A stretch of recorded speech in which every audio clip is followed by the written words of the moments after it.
नमस्कार, मैं हूं प्रियंका संभव। कई बार जब आप लोन लेने के लिए जाते हैं तो आपका बैंक आपसे कहेगा कि इस लोन में आपके पास होना चाहिए एक को बोरोअर, और कई बार गारंटर बनाने की भी डिमांड की जाती है। लेकिन क्या आप जानते हैं कि चाहे को बोरोअर हो या फिर गारंटर, इनकी जिम्मेदारी क्या होती है उस लोन के प्रति? कौन ज्यादा जिम्मेदार है? अगर लोन लेने वाला व्यक्ति उस लोन को अदा नहीं करता या डिफॉल्ट करता है तो फिर को बोरोअर की रिस्पॉन्सिबिलिटी क्या होती है? और सिमिलरली गारंटर को भी क्या ऐसा हो सकता है कि उस लोन को लौटाना पड़े?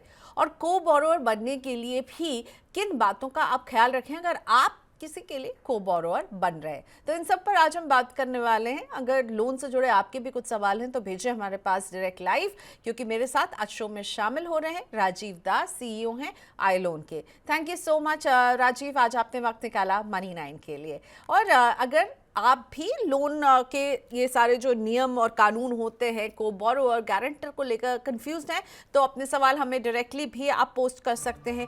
9311211874 ये है हमारा व्हाट्सएप का नंबर, और हमारा ईमेल एड्रेस है money9query@tv9.com। और लाइव अगर आप देख रहे हैं तो प्लीज़ ज्वाइन कीजिए ना, चैट में अपनी कॉन्वर्सेशन डालिए, अपने सवाल पूछिए। राजीव दास के सामने हम रखेंगे।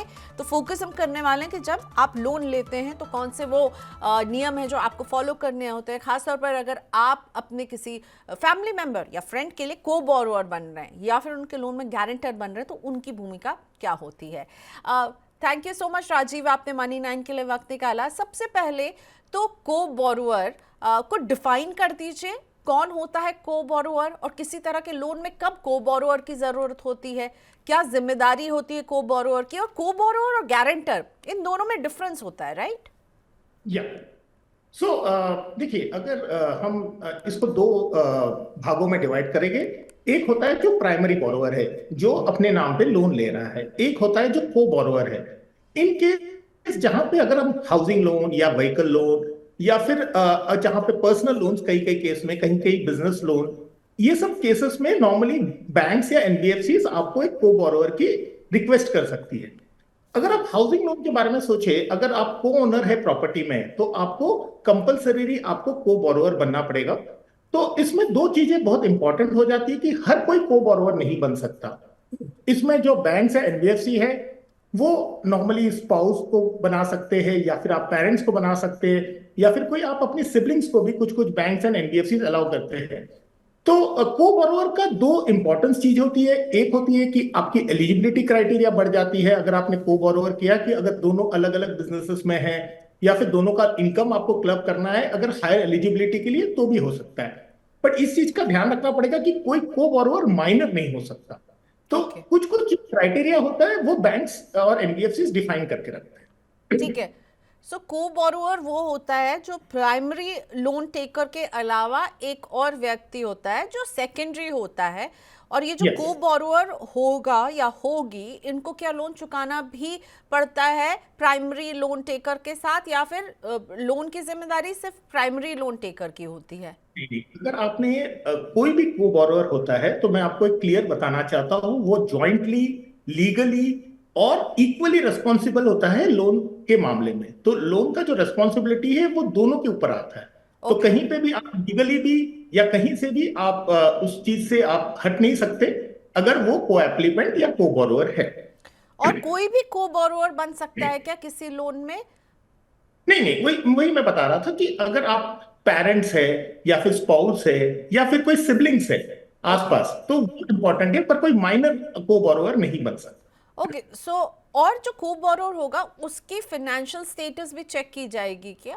जैसे क्योंकि जो प्राइमरी लोन टेकर होता है उसकी तो भाई लोन रीपेमेंट कैपेसिटी देखी जाती है, सिबिल स्कोर उसका देखा जाएगा, और एक लोन फिर उसके आधार पर उसकी लोन एलिजिबिलिटी तय होती है। तो को बोरोअर का रोल इसमें क्या हो जाता है? उनके भी क्या फाइनेंशियल स्टैंडिंग देखी जाती है? देखिए, इसमें बहुत सारी इंपॉर्टेंस होती है। कुछ कुछ जगह पे जहां पे आपको ओनर है प्रॉपर्टी में, तो बैंक या एनबीएफसी आपको इंसिस्ट करेगी कि आपको को बोरोअर बनना है। को बोरोवर की दो चीजें चेक होती है, आपकी क्रेडिट रेटिंग्स, आपकी जो भी इक्वली प्राइमरी बोरोवर का जो रिस्पॉन्सिबिलिटी रहती है वो को बोरोवर्स में रहता है। आप एग्रीमेंट साइंस करेंगे जो बैंक के साथ आपकी जो एग्रीमेंट है वो भी जाएगा। आप अगर आप आपका सिविल स्कोर या फिर जो भी स्कोर्स आप चेंजेस हो गए उसमें आपका ये लोन एज ए लोन दिखा जाएगा। अगर आप ईएमआई भर रहे हैं या नहीं भर रहे, इट डजेंट मैटर, आप इक्वली रिस्पॉन्सिबल है उस लोन के लिए। ओके, सो बेसिकली आप जब को बोरोअर बन रहे हैं तो आप इक्वल पार्टनर बन रहे हैं उस लोन में। अच्छा राजीव, ये बताइए, को बोरोअर और एक टर्म होता है लोन गारंटर, इसकी भी मांग बैंक करते हैं, तो how is it different from a को बोरोअर? देखिए, जैसे मैं आपको बता रहा था कि अगर कोई भी ओनरशिप ऑफ द प्रॉपर्टी रहेगा तो उसमें आपको को बोरोवर बनना पड़ेगा। कोई कोई बैंक वो एप्लीकेंट का इन्वेस्ट करता है, कोई कोई बैंक जहां पे अगर आपकी जो केस है वो थोड़ी वीक है या फिर उन्हें टोटल रिपेमेंट कैपेसिटी का जो टेंशन है वो बैंक्स को और एनबीएफसी को है, तो वो एक गारंटर इंसिस्ट करते हैं। गारंटर का ये रोल रहता है कि अगर आपने जो आपकी जो फाइनेंशियल स्टैंडिंग है गारंटर का, उस बेसिस पे अगर ये जो प्राइमरी एप्लीकेंट है, जो प्राइमरी बोरोअर है, इन केस अगर वो डिफॉल्ट करता है तो गारंटर इज रेस्पॉन्सिबल फॉर पूरे लोन को, उसको आपको क्लोज करने तक उसको गारंटर की रेस्पॉन्सिबिलिटी मिल जाती है। ओके, सो को बोरोअर की रिस्पॉन्सिबिलिटी कितनी होती है और गारंटर की कितनी रिस्पॉन्सिबिलिटी, और क्या एक लोन में हम देखेंगे कि को बोरोअर भी होगा और गारंटर भी होगा, या फिर अगर को बोरोअर है तो there is no need for a guarantor? No, अगर अगर को बोरोअर है, मैं जैसे आपको बता रहा था, एक लोन होती है जहां पे अगर आप पार्ट अगर सोचिए, I am just giving an example, अगर husband and wife is the ownership of the property, तो ओके, एनीवेज हस्बैंड का जो इनकम या फिर वाइफ की इनकम जिसमें भी कंसिडर करेंगे उसको प्राइमरी बोरोअर बनाएंगे। एक बनेगा जो, क्योंकि वो ownership of the property is with both, तो शी विल और ही और she will come in the को बोरोअर। ओके, अगर बैंक्स ये सोच रहे हैं कि इन दोनों का इनकम के बावजूद, and they are not so comfortable, but they are thinking the overall the status of the case is good and they should go it, they will ask for a guarantor. Okay, guarantor की अपनी एक खुद की एक financial standing होती है जो उस बेसिस पे भी उस केस को एक स्ट्रेंथ मिलता है फॉर बैंक्स और एनबीएफसी टू कंसिडर। ठीक है। तो अगर आप को ओनर हैं एक प्रॉपर्टी में, तो आपका जो पार्टनर है वो को बोरोअर बन सकता है, दोनों की इनकम को मिलाकर आपकी लोन एलिजिबिलिटी तय होती है, तो आपको एक बड़ा लोन मिल सकता है। एंड इफ बैंक फील्स कि भाई ये को बोरोअर जो हैं इनको लेकर के, इनके लोन रीपेमेंट को लेकर के उनको वो कॉन्फिडेंट नहीं है, तो फिर आपको कह सकते हैं गारंटर रखिए। तो दैट मीन्स राजीव कि ज़रूरी नहीं है कि हर लोन में गारंटर मांगा ही जाए, ज़रूर, और एक सिंगल पर्सन विदाउट अ को बोरोअर भी लोन ले सकते हैं, राइट? इफ ही और she has the loan payment capacity और उनकी सिबिल स्कोर अच्छी है तो। देखिए, नॉर्मली तो ऐसी कोई प्रॉब्लम नहीं है। अगर प्राइमरी बोरोअर जो लोन ले रहा है, अगर वो अपने ही दम पे, आई कैन से, वो अगर उसकी जो फाइनेंशियल एलिजिबिलिटी है वो बैठ रही है तो बहुत सारे इंस्टीट्यूशन उसको मना नहीं कर सकते। हाउएवर बैंक्स और NBFC on a safer side वो ऐसे बोलती है कि भाई अगर सोचिए, there is a person, a girl और a boy, he wants to take a loan, young age में, उन्होंने 25-26 साल का एज में, इफ ही और she decides to go for a loan, उस केस में क्या होता है, वो बोलते हैं कि एक पेरेंट्स को या किसी सिबलिंग को आप को एप्लीकेंट बना दीजिए, ताकि बैंक्स अगर in case of any eventuality, अगर कोई प्रॉब्लम्स हो जाती है, डेथ हो जाती है या कोई इश्यू हो जाती है, तो banks can shift that thing to the co-borrower. तो जो, अगर सोचिए पेरेंट्स है, तो parents are having legal rights on that property. तो हो सकता है कि इस केस में मैं तो ऐसे रिकमेंड करता हूं कि अगर आप इनिशियली कर रहे हैं तो it is better that it has to be as a co-applicant भी आप अगर ले लेते हैं तो लोन के केस में it is more beneficial. Okay, और ये क्या फिर ये एप्लीकेबल होता है सिक्योर्ड लोन्स पर ही, जैसे कि होम लोन जिसमें एक प्रॉपर्टी है, या फिर एजुकेशन लोन होती है जिसमें कोलैटरल फ्री लोन होता है? So please education tell loan में मी तो, को, हाँ प्लीज कंटिन्यू। या एजुकेशन लोन में तो कंपलसरी होते हैं, क्योंकि अगर the the person who is going to go abroad for studies, तो उसका बेसिकली अगर आपको एप्लीकेंट तो होना ही चाहिए, क्योंकि उसके parents will be one of the people who will be acting as a guarantor to that loan. So okay, in case आप बाहर पढ़ने जा रहे हैं तो somebody has to guarantee that payment. तो दैट पेमेंट जो होती है वो बेसिकली पेरेंट्स को ही उन लोग एज अ को बोरोवर ले लेते हैं। ओके, सो पेरेंट्स को बोरोअर उसमें और को बोरोअर स्लैश गारंटर बनाया जाता है। और होम लोन में फिर वही क्राइटेरिया फिट होगा, ज़रूरत है तब बैंक मांग सकते हैं कि भाई आप को बोरोअर भी रख दीजिए और गारंटर भी रख दीजिए, राइट। और ये सिक्योर्ड लोन में ही होता है ना, क्योंकि अगर पर्सनल लोन जैसे जो लोन्स जो होते हैं जिसमें कोई सिक्योरिटी हम नहीं रखते हैं गिरवी बैंक के पास, कोलैटरल कोई नहीं रखते हैं, उनमें तो को बोरोअर और गारंटर की ज़रूरत नहीं है।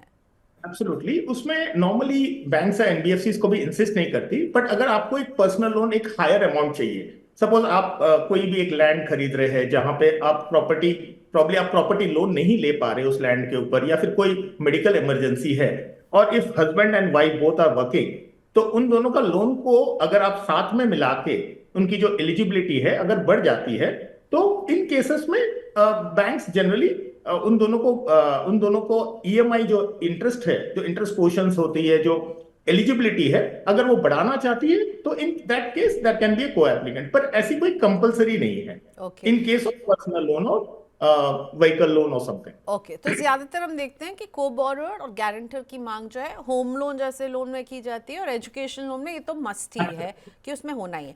अब को बोरोअर के का जो बनता है उसका क्रेडिट स्कोर जो है वो कितना मायने रखता है, और इस लोन की अगर कमिटमेंट समय पर नहीं पूरी होती है तो क्या जो को बोरोअर है उसके क्रेडिट स्कोर पर भी असर पड़ता है? देखिए, हमेशा याद रखिएगा, पॉजिटिव एंड नेगेटिव इफेक्ट हमेशा होता है, क्योंकि क्रेडिट जो स्कोर होती है वो दोनों के लिए एप्लीकेबल है। अगर प्राइमरी बोरोवर ने डिफॉल्ट किया है लोन पे, तो उसकी जो क्रेडिट स्कोर है वो आपकी को बोरोवर के क्रेडिट स्कोर पे लग जाएगी। उसकी बात प्रॉब्लम हो जाती है अगर को बोरोवर अपने आप कुछ एक लोन लेना चाहता है, तो भी उसको इस जो क्रेडिट स्कोर अगर जो कम हो जाती है, जिसके वजह से उसकी जो नई लोन लेने की क्षमता है वो गिर जाती है। ओके, अगर वो ईएमआई खुद दोनों मिलके भर रहे हैं तब तो ज्यादा रिस्पॉन्सिबिलिटी हो जाती है, और अगर in case of any legal action also both are responsible, so okay, it is co-borrower is 100% like a primary bond. So what about guarantor? क्या गारंटर अगर कोई बनता है तो अगर जो बोरोअर्स हैं, प्राइम बोरोअर्स जो हैं, वो अगर डिफॉल्ट करते हैं या फिर वो अपना समय से नहीं पेमेंट करते हैं, तो क्या वो गारंटर के भी क्रेडिट स्कोर पर असर डालेगा? एब्सोल्युटली। तो ओके, देखिए, आपने जैसे सोचिए 30 लाख रुपीज का लोन लिया है, तो वो जो 30 लाख का लोन है वो गारंटर के भी एलिजिबिलिटी में उसको अफेक्ट कर जाएगा। It will be okay. Shown as a loan and he will be shown as a guarantor. और अगर ओके, गारंटर कोई सेकंड या लोन लेता है या आगे जाकर के, क्योंकि गारंटर जो है वो केवल गारंटर है, वो तो को बोरोअर नहीं, उसने लोन नहीं लिया है, हो सकता है उसे अपनी जिंदगी में लोन की जब जरूरत पड़ेगी, तो क्या जहां वो गारंटर का रोल निभा रहा है उस लोन को भी काउंट किया जाएगा क्या? एब्सोल्युटली। अगर सोचिए गारंटर खुद जाके जब लोन लेने की एलिजिबिलिटी करेगा, सपोज ओके, उसको एक 50 लाख रुपए का लोन है, क्योंकि आप ऑलरेडी 30 लाख रुपीज का आपने गारंटी दे चुके हैं, तो जो सामने वाली बैंकिंग और इंस्टीट्यूशन है वो 30 लाख आपकी जो एलिजिबिलिटी, सपोज आप 50 लाख के लिए आप एलिजिबल है नॉर्मल केस में, सिनेरियो में, पर क्योंकि आपने 30 लाख की गारंटी ऑलरेडी दे चुकी है, तो इंस्टीट्यूशन नॉर्मली आपको 20 से 25 लाख रुपए तक का आपको एक्सपोजर रखेगा ओके, उस चलिए। लोन। क्रेडिट स्कोर पे असर पड़ेगा भाई, को बोरोअर के भी, गारंटर के भी, तो किसी भी लोन में अगर आप ये भूमिका निभा रहे हैं तो प्लीज बी वेरी केयरफुल। अब ये बताइए कि अगर जो प्राइमरी बोरोअर है वो किसी वजह से डिफॉल्ट कर जाता है या या देश छोड़ करके चला जाता है, कई बार केसेस ऐसे भी सुनने में आए हैं कि भाई वो कहीं शिफ्ट हो गए या उनका पता नहीं चल रहा है, वो डिफॉल्ट कर गए हैं और डेथ जैसा सिनेरियो भी होता है, तो क्या लोन को चुकाने की जिम्मेदारी को बोरोअर और गारंटर दोनों की कितनी होती है?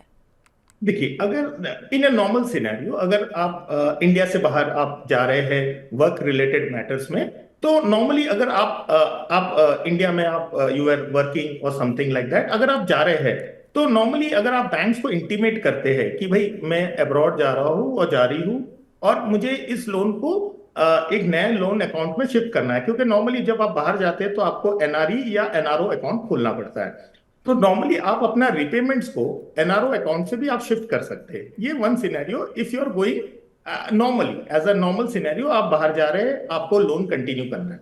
द सेकेंड सिनेरियो इज जब आप डिफॉल्ट करते हैं। अगर आप डिफॉल्ट करते हैं तो जो को बोरोअर है ही और she has to come into the shoes of the primary borrower और उसको रिपेमेंट करना पड़ेगा। वो लीगली जो गारंटर है और को बोरोअर है, they are legally liable for this loan. Okay, so इन केस जो प्राइमरी बोरोअर है जिसने लोन लिया है वो नहीं इसे पे कर पाएंगे तो फिर भाई को बोरोअर की जिम्मेदारी होगी, और को बोरोअर भी अगर नहीं पे कर पाएंगे तो फिर ये जिम्मेदारी जो है वो गारंटर की होगी। सो गारंटर और को बोरोअर का बहुत ही मतलब उनकी जो जिम्मेदारी है ना बहुत ज़्यादा होती है लोन में। वो महज बस एक नाम नहीं है बल्कि उनकी जिम्मेदारी है इस लोन की, उनकी ये लाइबिलिटी है एक तरह से, उनके फ्यूचर फाइनेंशियल कमिटमेंट्स या फिर फाइनेंशियल लोन्स में इसका रोल रहेगा। Rajiv, I would want to head to some of our questions that we are getting. Imtiaz Wazir का सवाल लेते हैं कि क्या बैंक जो है वो ईएमआई गारंटर से ले सकते हैं या फिर बैंक जो है वो गारंटर की अकाउंट को फ्रीज कर सकते हैं कोलैटरल के सामान को बेचना नहीं चाहे तो, और क्या वो गारंटर को इंटीमेट करेंगे फ्रीज करने से पहले? सो अगेन गारंटर की जिम्मेदारी पर इम्तियाज जी का सवाल है कि भाई ईएमआई की देनदारी क्या गारंटर की बन सकती है? पहली बात, क्या बैंक गारंटर के बैंक अकाउंट को फ्रीज कर सकते हैं, और क्या गारंटर को बताया जाएगा अगर ऐसा कोई कदम उठाया जा रहा है कि भाई हम ये कर रहे हैं? देखिए, इन केस अगर कस्टमर जो प्राइमरी बोरोअर है उसने डिफॉल्ट किया है, सो अगर सिक्योर्ड लोन है तो नॉर्मली बैंक्स क्या करती है, पहली बात तो गारंटर को इंटीमेट करती है कि हम ये लीगल प्रोसीजर कर रहे हैं क्योंकि जो प्राइमरी बोरोअर है वो डिफॉल्ट कर रहा है। ठीक है, एक तो वो बताया जाएगा। अगर सिक्योर्ड एसेट है तो नॉर्मली क्या करती है बैंक्स, उसको सिक्योरिटाइजेशन करती है और उस प्रॉपर्टी को ऑक्शन कर सकती है। ये एक केस हो जाता है। और मेरा ये हमेशा लोगों से ये कहना रहता है, क्योंकि नॉर्मली क्या हो जाता है कि हम एज अ फ्रेंड और एज अ जो भी रिलेटिव और समथिंग, हम दूसरों के कहने पे हम गारंटर बन जाते हैं। बट लोगों को ये नहीं समझ रहा आता है कि ये जो आप गारंटर बन रहे हैं तो आप लीगली बाइंडिंग है उस लोन को रीपे करने के लिए। तो at any moment of time अगर आप प्राइमरी जो बोरोअर है अगर वो डिफॉल्ट करता है, चाहे वो पर्सनल लोन रहे, चाहे वो व्हीकल लोन रहे, चाहे वो हाउसिंग लोन रहे, है ना, उस केस में he is fully responsible for paying इस लोन। ए दूसरी बात, जब वो खुद लोन लेने जाएगा तब उसकी एलिजिबिलिटी में भी यही इशू आएगी और उसका क्रेडिट स्कोर भी खराब हो जाएगा। और क्या उसका बैंक अकाउंट फ्रीज हो सकता है जैसा कि पूछ रहे थे इम्तियाज? अगर अगर बैंक ने, मैं जैसे बताया, अगर अगर नॉर्मल अगर प्रॉपर्टी लोन है तो बैंक्स पहले क्या करती है, सिक्योरिटाइजेशन करके प्रॉपर्टी को डिस्पोज ऑफ करने की कोशिश करती है। बाकी का जो पैसा है, सपोज आपने 1 करोड़ की लोन ली है, अगर वो प्रॉपर्टी 70-80 लाख में सिक्योरिटाइजेशन होके ऑक्शन आउट हो जाती है तो that 30 lakh rupees is still the liability of the guarantor. Okay, so guarantor जो है भाई उसकी पूरी जिम्मेदारी है, लीगली जो है वो बाउंड है कि अगर लोन किसी वजह से नहीं पे होता है तो उससे वसूली की जाएगी। So before you sign on any such paper guarantor बनने के लिए, कई बार हमने देखा है कि लोग ऐसे कहते हैं अरे प्लीज़ बन जाइए गारंटर। को बोरोअर तो बहुत डिफाइंड रोल है जिसमें बैंक आपकी फाइनेंशियल क्रेडिबिलिटी चेक करते हैं, पर गारंटर इज समथिंग जो लोग बहुत कंफ्यूज होते हैं और यारी दोस्ती में भी बन जाते हैं। So you need to be really careful. अगर आप बन रहे हैं, दोस्ती निभाने के लिए बन रहे हैं, तो पूरी आपको वो लोन चुकाने तक वो दोस्ती निभानी होगी, याद रखिएगा। हमारे पास हमेशा ये केसेस आते ही रहते हैं जहां पे या कस्टमर्स आ जाते हैं और बोलते हैं कि भाई हम साथ में कंपनी में काम करते थे, बट उन्होंने मुझे बोला ये साइन कर दे और तेरे 6 मंथ्स की बैंक स्टेटमेंट दे दे तो just and I will close the loan. But ये कभी नहीं पाता है, तो it's a very difficult situation बिल्कुल फॉर बिल्कुल। लॉट। हमेशा मैं आई एम बोलता हूँ ग्लैड कि राजीव आपने बताया कि आपके पास ऐसे केसेस आते हैं, क्योंकि मैंने भी अपने आसपास ये केसेस देखे हैं। तो अगर मैं अपने आसपास ऑफिस में ऐसे केसेस देख रही हूँ और राजीव जो हैंडल करते हैं इस तरह के प्लेटफॉर्म को वो देख रहे हैं, तो प्लीज़ जब दोस्ती निभाइए, पर जब बात लोन की हो तो थोड़ा सा संभल करके और समझ करके।